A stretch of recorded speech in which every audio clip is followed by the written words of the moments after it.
Jamid Rashid media house से। हज़रत ये पूछना था कि ये सिलसिलावार सेमिनार होंगे ये जो शुरू इंशाल्लाह, और पूरे मुल्क में यही क़यादत रहेगी जो अभी है? ये बस हर पर ज़रूरत देखेंगे। हज़रत हमने अभी मिफ्ता इस्माइल साहब के साथ अभी एक प्रोग्राम किया 2 दिन पहले, तो उनसे हमें फैसले के हवाले से बात की थी।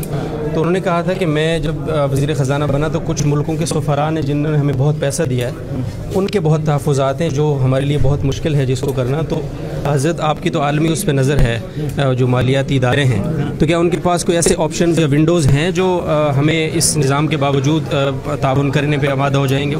पाकिस्तान में या कहाँ बाहर बाहर है जी, बाहर है। सही, कई मालिक हैं, सही, कई मालिक में हैं जी, और विंडोज के नहीं, फुल फ्लेज इस्लामिक बैंक जी, उनके इतराज़ जी जी इमारात में अबू धाबी इस्लामिक बैंक है जी, वो फुल फ्लेज इस्लामिक बैंक। सही।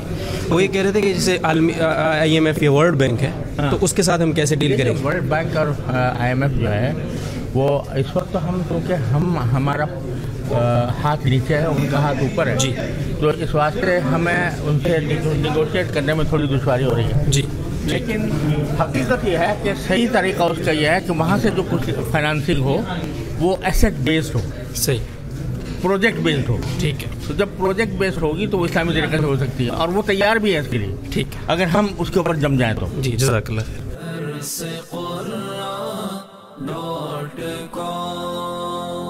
www.darsequran.com